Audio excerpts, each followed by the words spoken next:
लगभग रात के 12:30 बजे का वक्त रहा होगा। एक 13 साल का लड़का जो नींद से सो रहा था, उसकी आंख अचानक खुल जाती है। दरअसल घर के अंदर से तरह तरह की आवाजें आ रही थी। उस आवाज को सुनने के बाद उस लड़के ने अपनी आंखों से जो मंजर देखा, उसे देखकर उसकी आंखें फटी रह जाती है।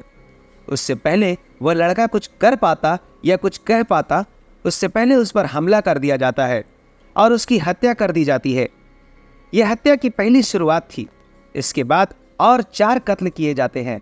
जब चौथा कत्ल हो रहा था और यही से मंजर बदल जाता है, कातिल की भी कत्ल हो जाती है। दरअसल जो कत्ल कर रहा था उसकी भी कत्ल कर दी जाती है। इस घटना की गूंज पूरे इलाके में फैल जाती है तो लोग सड़क पर उतर आते हैं। इस घटना के बारे में पुलिस ने जो बताया उसे सुनकर लोगों को यकीन नहीं हो रहा था। इस कहानी को सुनने के बाद आपके भी रोंगटे खड़े हो जाएंगे। दोस्तों, कहानी को शुरू करने से पहले अगर आपने अभी तक मेरे इस चैनल को सब्सक्राइब नहीं किया है तो अभी ही इस चैनल को सब्सक्राइब करें और बेल आइकन को दबा दें ताकि मेरी आने वाली वीडियो आप तक आसानी से पहुंच जाए। और अगर वीडियो पसंद आए तो उसे लाइक कर शेयर भी करें ताकि मेरा हौसला बढ़ता रहे। चलिए कहानी को शुरू करते हैं। ये सच्ची घटना है मध्य प्रदेश का जिला भिंड का, जिसका एक इलाका है वीरेंद्र नगर। बात है 14 मई 2016 की। सुबह के लगभग 9 बज रहे थे। 12 साल का एक लड़का जिसका नाम नीलेश शर्मा उर्फ बेटू, वह अपनी मौसी के घर जाता है। नीलेश शर्मा की मौसी का घर उसके घर से ज्यादा दूर नहीं थी, 2-4 घर छोड़कर ही थी। अपनी मौसी के घर पहुंचता है तो उसके घर में ताला लगा था। इससे पहले कभी ताला लगा नहीं होता है, इसलिए नीलेश शर्मा परेशान हो जाता है। बाहर खड़े होकर बहुत आवाजें लगाता है लेकिन अंदर से कोई जवाब नहीं आता। नीलेश को लगता है कि शायद अंदर कोई होगा जो उसकी बात का जवाब देगा, लेकिन ऐसा नहीं होता है। नीलेश कुछ सोचने के बाद नीलेश शर्मा को लगा कि इससे पहले मौसी के घर पर मेन डोर पर कभी ताला लगा नहीं होता था, आज क्यों है। यह सोचकर किसी तरह वह छत पर चढ़ जाता है और छत से अंदर की तरफ झांकता है कि घर में कोई है तो नहीं। और घर के अंदर जो मंजर उसने देखा उसे देखकर उसकी आंखें फटी रह जाती है, क्योंकि घर के अंदर कई लाशें पड़ी हुई थी, इधर उधर खून बिखरा हुआ था और सारे सामान फेंके हुए थे। इसे देखते ही फौरन छत से उतरकर वह अपने घर जाता है और घबराई हुई आवाज में अपने दादाजी से कहता है कि दादाजी, मौसी के घर में कोई घटना हुई है, आप जल्दी से चलिए। यह सुनते ही उसके दादा फौरन उसके साथ मौसी के घर पहुंच जाते हैं और यह खबर देखते ही देखते आग की तरफ फैल जाती है। कुछ ही देर में वहां काफी भीड़ लग जाती है। इस घटना की खबर पुलिस को दी जाती है। खबर मिलते ही एसपी नवनीत भसीन, इस शहर के एसएचओ आसिफ मिर्जा बेग अपनी टीम के साथ मौके पर पहुंच जाते हैं और घर का ताला तोड़ा जाता है। अंदर दाखिल होते ही पुलिस ने जो देखा उसे देखकर पुलिस भी हैरान रह जाती है। घर के अंदर 5 लाशें पड़ी हुई थी। 32 साल की रीना शुक्ला, उसकी 10 साल की बेटी छवि, उसके जेठ की 16 साल की बेटी और उसकी भतीजी 13 साल की अंबिका और भतीजा 14 साल का गोलू। पुलिस 5 लाश को अपने कब्जे में ले लेती है और पोस्टमार्टम के लिए भेज दिया जाता है। पुलिस ने घर के अंदर का जो मंजर देखा, सारा सामान इधर उधर बिखरा पड़ा था, जिसे देखकर पुलिस यह अंदाजा लगाती है कि घर में घुसकर किसी ने चोरी डकैती की है और उसे रोकने के दरमियान उस 5 की हत्या कर दी गई।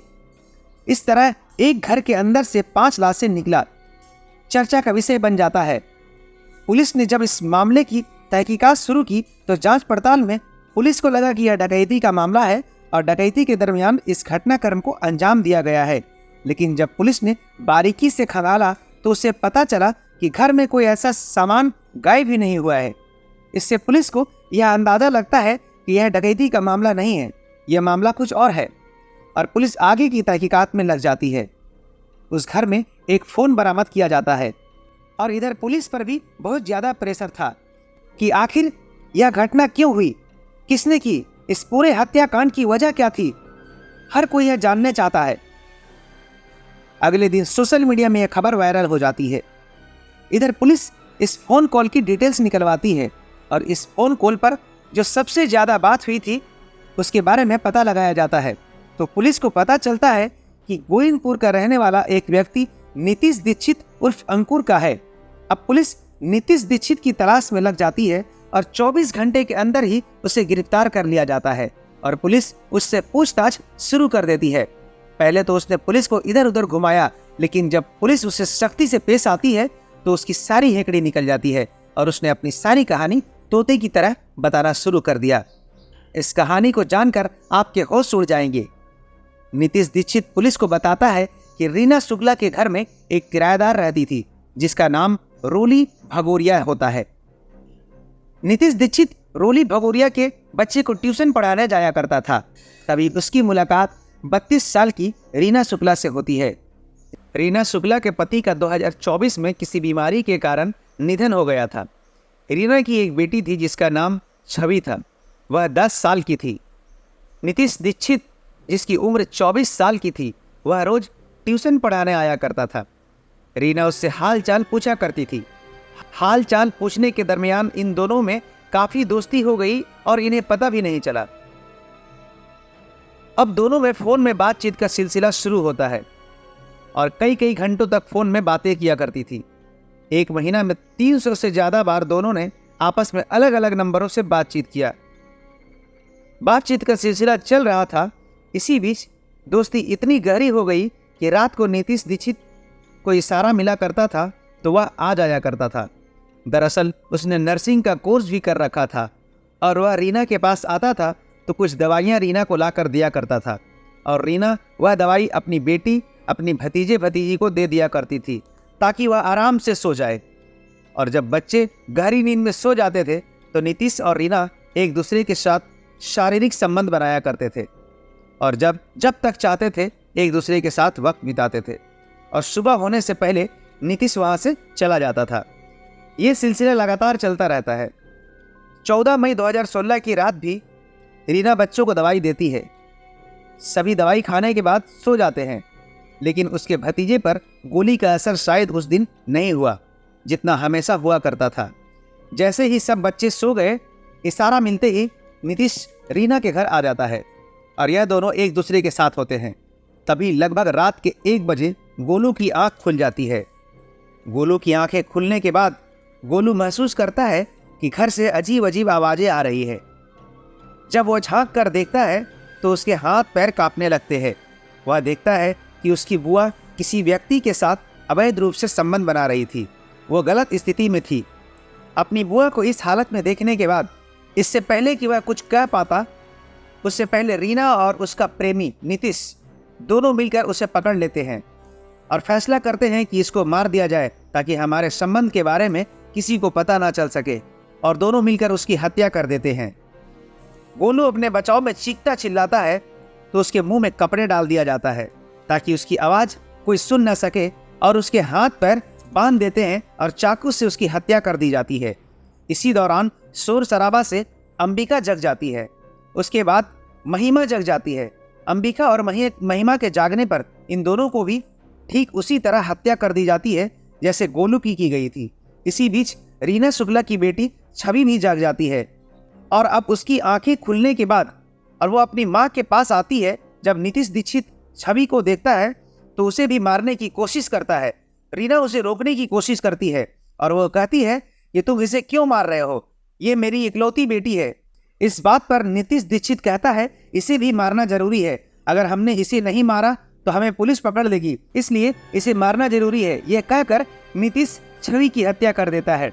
जब छवि की मौत हो जाती है तो रीना शुक्ला को बहुत ज्यादा अफसोस होता है और उसकी आंखें भर आती है। रीना को इस तरह अफसोस करते देख नीतीश मन में कुछ सोचता है कि ऐसा ना हो कि रीना पुलिस को सब सच सच बता दे, और यह फैसला करता है कि रीना की भी हत्या कर दी जाए। जो अब तक 4 कत्ल करने में उसका साथ दे रही थी, उसकी भी इस तरह से हत्या कर देता है। हत्या करने के बाद वह कुछ देर तक उसी घर में रुकता है, तकरीबन 1 से 1.5 घंटा, और सामान को इधर उधर छींटना शुरू कर देता है। सारे सामान को इधर उधर फेंक देता है ताकि पुलिस या परिवार वाले को यह लगे कि घर में डकैती हुई है और उसका विरोध करने पर उन 5 मासूमों की हत्या कर दी गई है। इस घटना को अंजाम देने के बाद नीतीश वहां से सीधा मोहल्ला गोविंदपुर चला आता है, और जब पुलिस इस विधवा महिला रीना की कॉल डिटेल्स निकलवाती है तो कॉल डिटेल्स से पता चलता है कि इन दोनों के संबंध बहुत गहरे हैं। फॉरेंसिक टीम आने के बाद जब इस घर से सबूत इकट्ठे करने की कोशिश की जाती है तभी घर के अंदर रखे गिलास से कुछ फिंगरप्रिंट्स निकलवाई जाती है। साथ ही उस महिला रीना के वेजाइनल साइड्स के जो निशान थे उसे भी जांच के लिए भेज दिया जाता है। और अब पुलिस नीतीश की तलाश में लग जाती है और 24 घंटे के अंदर ही उसे गोविंदपुर से गिरफ्तार कर लिया जाता है और उससे पूछताछ शुरू की जाती है। उसके फिंगरप्रिंट्स लिए जाते हैं। फिंगरप्रिंट्स उस गिलास के फिंगरप्रिंट से मैच हो जाती है और नीतीश के अंडरवियर से भी कुछ सैंपल लिए जाते हैं और उसके अंडरवियर से मिले सैंपल और रीना के वेजाइनल साइड का निशान उसे डीएनए टेस्ट कराया जाता है तो पुलिस यह दावा करती है कि यह दोनों मैच कर गया। और साथ ही नीतीश की निशानदेही के आधार पर वह चाकू भी बरामद कर लिया जाता है। 5 कत्ल करने वाले उस आरोपी पर कत्ल का मुकदमा दर्ज किया जाता है और अदालत भेज दिया जाता है। जब पुलिस घटनाक्रम का खुलासा करती है तो परिवार वालों को यह यकीन नहीं हो रहा था। परिवार वाले ने कहा कि हमारी बेटी का चरित्र का हनन किया गया है, उसके साथ गलत किया गया है और हम हाई कोर्ट में इसकी अपील करेंगे। हालांकि पुलिस ने घटनाक्रम का खुलासा किया। खुलासा करने में लगभग 34 महीना लगा और अब मामला अदालत पहुंचा तो पूरी चार्जशीट लगाने के बाद अदालत में सुनवाई होती है। सुनवाई होने के बाद जज साहब एमएल राठौर वह अपना फैसला सुनाते हैं और कहते हैं कि ऐसे व्यक्ति को समाज में रहने का कोई हक नहीं। अवैध संबंध की पोल खुलने पर 1-2 नहीं 5 हत्याएं कर देता है। इस तरह का व्यक्ति अगर समाज में खुलेआम घूमेगा तो दूसरे लोगों के लिए खतरा बन सकता है।